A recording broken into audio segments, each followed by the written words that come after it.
we would have made a $1.5 million upside. And even if we had interest as well and renovation, we would still have made $1 million.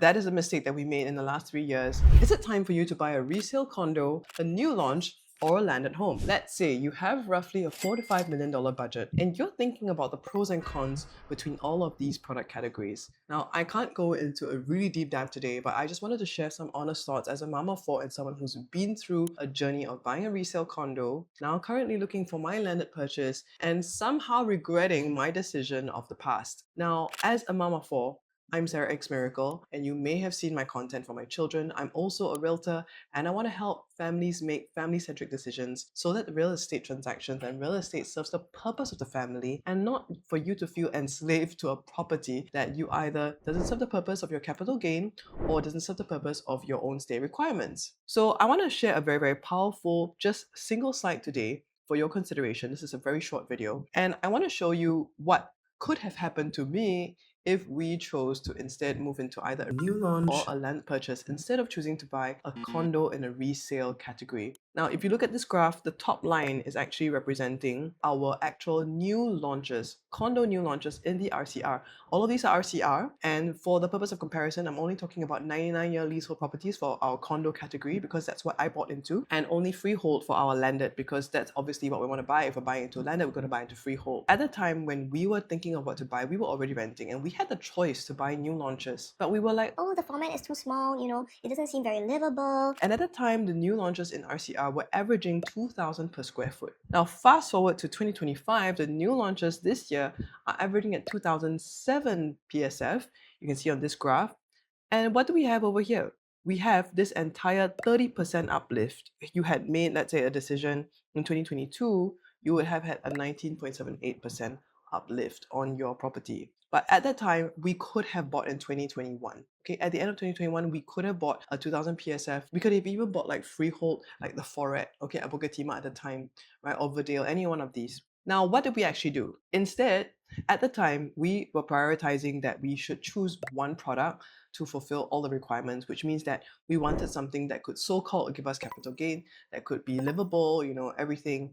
And that was where we chose Cavendish Park. And we paid a record price for Cavendish Park at 1475 PSF. At the time, it was a record transaction. It was the biggest unit and the biggest quantum. And that was very similar to the trend you see 1443 in 2022, because we transacted 2022. And fast forward to this year, we sold at about a 1750 PSF in 2025, which seems to be okay, which only reflect a roughly 18% uplift. And honestly, after the cost of the interest on the mortgage, which was extremely high during those years due to the high interest rates, the renovation costs, the stamp duty, we were just about barely breaking even, or roughly just even making a slight loss. In fact, my dad said, "I'm so relieved, Sarah, that you're not making a loss, or rather you have roughly got a free stay." And you know what? Time in that property, in that resale condo, really cost us, because if we had just looked a little bit further into potentially a similar price, a roughly $3 million landed in the RCR, but a freehold one at a slightly higher PSF at the time, which means that, for example, you could have gotten 1667 times roughly a small terrace, right? So a terrace plot of 1,800 terrace plot would have cost you $3 million.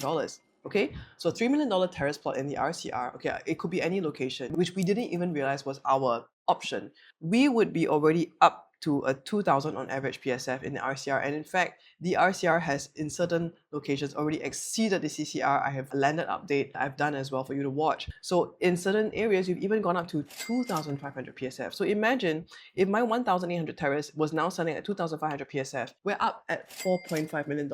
Okay, we would have made a $1.5 million upside. And even if we had interest as well and renovation of about 500K all in, right? I mean, I'm talking about apples to apples, 500K all in, we would still have made $1 million on that landed. And that is a mistake that we made in the last 3 years in not, taking that, or not, actually, we didn't have the education, right, that we could. But that was then. You could still get a landed terrace then at $3 million.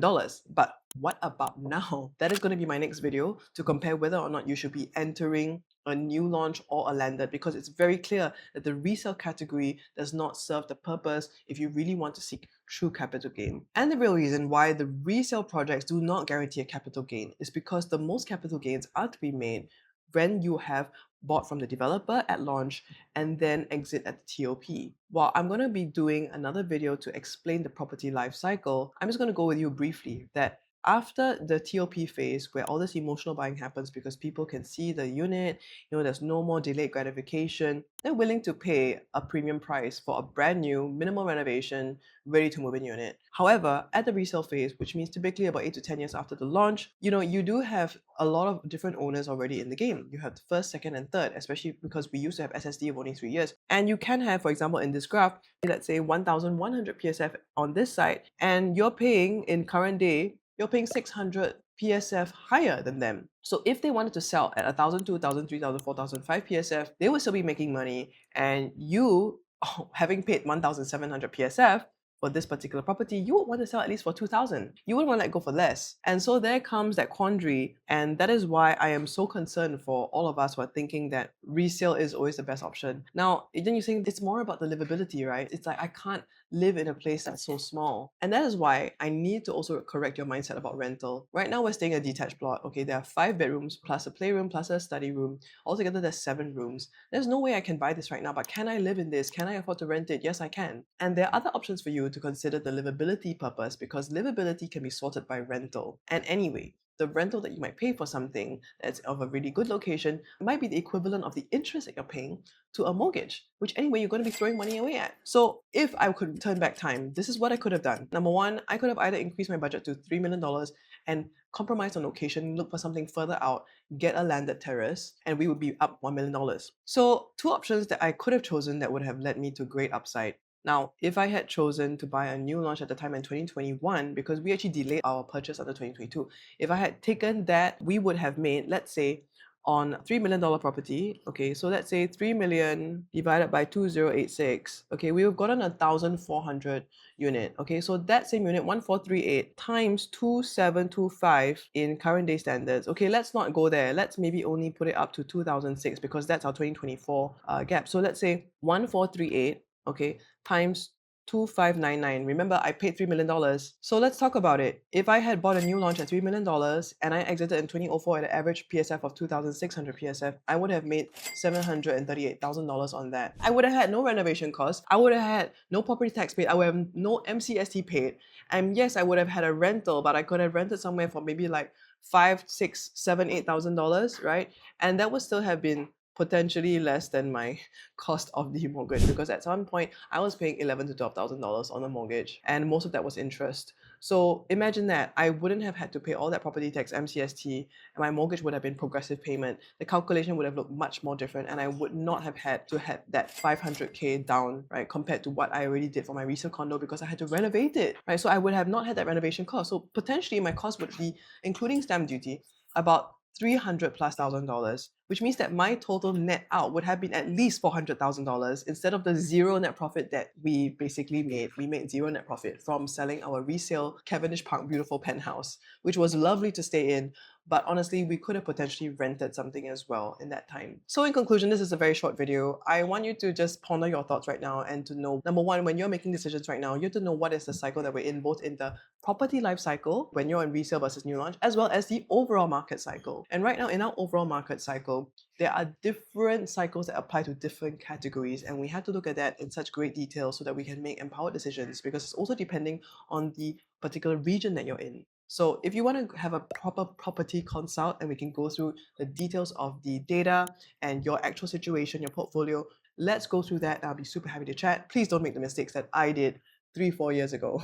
Thank you so much for watching. I'm Sarah X Miracle. Give us a like, subscribe, and hit the notification button because I make videos like that every week. See you soon.